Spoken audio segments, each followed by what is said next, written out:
자, 이번 시간에는 일반 전표 입력, 메인 매출 전표 입력과 관련되는 전표 입력에 대한 부분 기본적인 사항들을 살펴보도록 하겠습니다. 자, 우리 전산회계 쪽으로 들어오게 되면 자, 내용을 좀 살펴보실 필요가 있는데 우리 전표라고 하는 부분에 있어서는 이제 개념이 조금 다른데 우리 회계학적으로 회계를 공부를 했을 때 배웠던 전표는 출금 전표, 입금 전표, 대체 전표라고 해서 이렇게 일반적으로 배워왔습니다. 근데 전산회계 쪽으로 들어오면 전표라고 이야기할 때 일반적으로 일반 전표, 그다음에 메인 매출 전표라고 해서 전표 종류를 이렇게 이야기를 하고 있습니다. 자, 이렇게 이야기를 하다 보니까 그러니까 회계학만 공부하셨던 분들이 전산회계로 들어오면 전표가 들어보지도 못했던 내용의 전표 이름으로 나오다 보니까 당황하시는 경우들이 많이 있습니다. 자, 많이 있는데 이 부분을 먼저 좀 정리를 하면 자, 기본적으로 알고 계시듯이 출금 전표는 회계 거래 발생 시 그러니까 현금이 지출이 되는 거래를 의미합니다. 그죠? 입금 전표는 거래 발생 시에 현금이 입금이 되는 거래입니다. 대체 전표는 거래 발생 시 현금 이외의 계정 과목이 적용이 되는 거래입니다. 그러니까 외상 매입이나 외상 매출이나 뭐 이런 쪽 미지급금, 미수금 관련되는 부분으로 정리가 되는 부분이죠. 자, 이게 전표의 원칙적인 내용이고요. 전산회계에서 이야기하는 일반 전표와 메인 매출 전표라고 하는 부분은 우리 교재에 자세히 설명이 되어 있습니다. 81페이지에 내용이 나와 있는데 메인 매출 전표는 기본적으로 부가가치세 신고와 관련된 전표를 의미합니다. 전표를 의미한다라고 이해를 하시면 됩니다. 자, 일반 전표는 메인 매출 전표를 제외한 모든 거래에 대한 전표를 말합니다. 전표를 의미합니다. 자, 그래서 일반 전표라고 하는 전표 메뉴 안에 출금 전표, 입금 전표, 대체 전표가 존재를 하고요. 메인 매출 전표라고 하는 메뉴 안에 마찬가지로 출금 전표나 입금 전표, 대체 전표가 존재를 한다라는 거죠. 그러니까 우리가 회계학에서 알고 있던 입금, 출금, 대체 전표라고 하는 부분이 전산회계로 왔을 때 별도로 용어를 쓰지 않을 뿐인 거지 일반 전표나 메인 매출 전표 입력이라고 하는 메뉴 안에 전부 다 포함이 되어 있는 부분으로 이해를 하시면 됩니다. 그러니까 전산회계에서 일반 전표나 메인 매출 전표로 이렇게 구분한 거는 결과적으로는 부가가치세 신고 관련되는 전표냐 아니냐로 구분이 된다. 그런 개념으로 이해를 하시면 됩니다.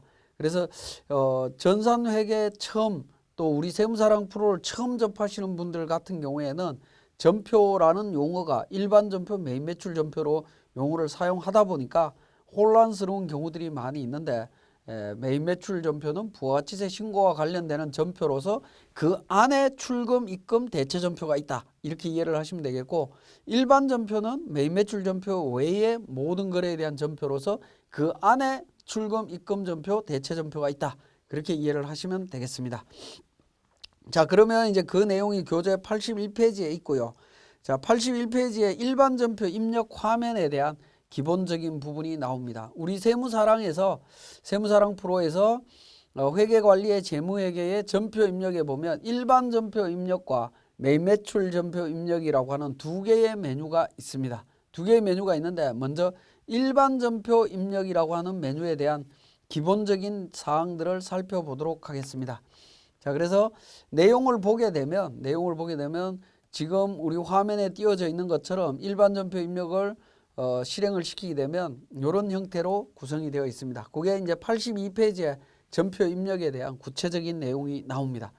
자, 일반 전표 입력에 대한 구체적인 내용은 월별로 입력하도록 되어 있습니다. 전표 자체는 월별로 입력하도록 되어 있고요. 월별 일자별로 입력을 합니다. 그래서 입력하고자 하는 월을 선택하실 수 있고요. 1월달부터 12월달까지 선택하실 수 있습니다. 예를 들어서 1월달을 선택하고 그 다음에 일자로 넘어갑니다. 일자로 넘어가서 말풍선을 눌러보면 1일부터 말일까지 사이에 기간을 선택할 수 있습니다. 일자를 선택하실 수 있는데 보통 전표를 입력할 때는 월 단위로 입력하고 일자는 입력하지 않습니다. 일자를 입력하지 않으면 1월 달부터 1월 말 사이에 모든 날짜 안에 대해서는 전표를 한꺼번에 입력할 수 있다는 겁니다. 그런데 예를 들어서 1월 15일을 선택을 하게 되면 15일자 전표만 입력이 가능합니다. 그래서 특정 일자로만 입력을 하실 때에는 여기에 일자를 입력하시면 되고 그렇지 않을 경우에는 보통은 일자를 입력하지 않습니다. 입력하지 않고요. 그 옆에 보시면 변경이라고 하는 부분이 메뉴가 있습니다. 이 변경이라고 하는 부분은 뭐냐면 변경을 클릭을 하게 되면 월에서 월로 바뀌게 됩니다. 그러니까 1월 달부터 나는 12월 달까지 모든 전표를 한꺼번에 입력하겠다라고 했을 때 일정 기간의 범위를 선택하는 부분으로 이해를 하시면 되겠습니다. 일정 기간을 적용을 할 때 월 단위로 일정 기간을 적용할 때 사용하는 것이 변경으로 이해를 하시면 되겠습니다. 다시 변경을 누르게 되면 한 달 범위 내에서 일자별로 입력할 거냐 아니면 한 달 안에서 마음 놓고 입력할 거냐 하는 부분이고요. 그 다음에 1월 달부터 그러니까 예를 들어서 뭐 6월 달까지만 나는 입력하겠다라고 하면 1월부터 6월 달까지 선택한 다음에 전표를 입력하는 뭐 이런 형태의 내용이 변경의 의미다라고 이해를 하시면 되겠습니다. 그래서 세무대리인들이 사용할 때는 대부분 이제 변경이라는 기능을 통해서 일정 기간을 한꺼번에 입력하는 방식으로 사용을 하시는 게 훨씬 편리할 것 같고요. 그 다음에 일자별로 뭔가를 하실 때에는 월별로 예를 들어서 1월 20날 전표만 내용을 보고 싶다라고 했을 때 어떤 특정 내용을 찾으실 때에는 일자별로 찾을 때 사용하는 부분으로 활용을 하시면 좋을 것 같습니다. 자, 그렇게 정리를 하실 수가 있고요. 자, 그래서 1월 달부터 1월 달로 전표를 입력한다라고 하면 자, 그렇게 이제 범위를 설정하고 나면 자, 일자를 입력하도록 되어 있습니다. 자, 예를 들어서 1월 5일 날 입력을 합니다. 자, 5일 날짜 전표를 입력하는데 번호로 넘어가죠. 번호는 바로 넘어가게 되어 있습니다. 이때 번호의 의미는 뭐냐면 전표 번호를 의미합니다. 일자별로 전표 번호가 1번부터 자동으로 부여되도록 되어 있습니다. 부여된 후에 삭제된 번호는 다시 부여되지 않도록 되어 있습니다. 어쨌든 전표 번호가 그렇게 1년 번호로 자동으로 부여가 됩니다. 번호가 부여가 되고요. 만약에 이 전표 번호를 수정하시겠다라고 하시면 상단 부분에 SF2번 번호 수정이라고 하는 부분이 있습니다. 이걸 클릭하시게 되면 전표 번호로 자동으로 들어갈 수 있도록 되어 있습니다. 그죠? 전표 번호 자동으로 커서를 이동시켜서 전표를 입력할 수 있고요. 다시 SF2번을 누르게 되면 전표 번호는 자동으로 부여되는 걸로 그렇게 되어 있습니다. 자, 그 다음에 구분입니다. 구분에 들어오면 구분에서 자, 우리 세무사랑 프로에서는 커스가 위치하고 있는 곳에서 내가 해야 되는 작업을 잘 모를 때에는 하단 부분의 내용을 보시면 됩니다. 하단 부분의 내용을 보면 어느 정도 설명이 되어 있습니다. 구분에서 보면 출금, 입금, 차변, 대변, 결산, 차변, 결산, 대변이라고 하는 내용들이 나와 있습니다.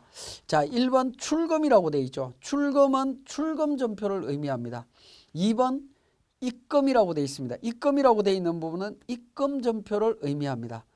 3번 차변, 4번 대변이라고 되어 있는 부분은 대체 전표의 차변과 대변을 의미하고요.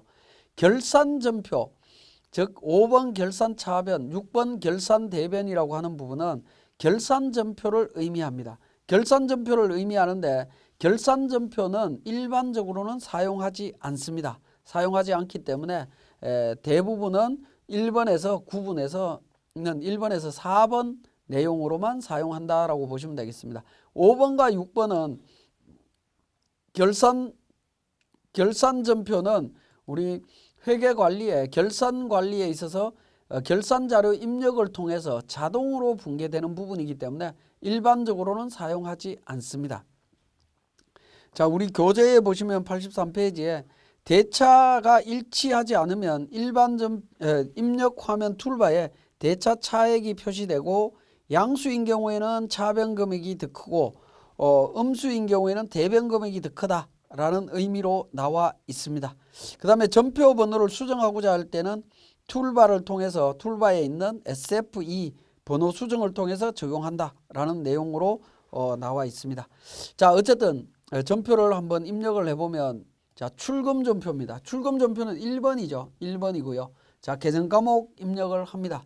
자, 계정 과목 입력에 대한 부분은 뒤에 내용이 나와 있습니다. 자, 계정 과목 입력 이전에 83페이지에 제가 방갈로 5번에 보시면 커스가 있는 곳에서 입력해야 될 내용을 모를 때 하단 부분을 보면 된다라고 하는 부분 조금 전에 설명드렸는데 교재에 있어서 다시 한번 말씀을 드렸고요. 자, 계정 과목 입력과 관련되는 부분 84페이지에 나와 있습니다. 자, 계정 과목과 관련되는 부분 입력하는 부분에 대한 부분은 다음 시간에 제가 또 자세하게 설명드리도록 하겠습니다.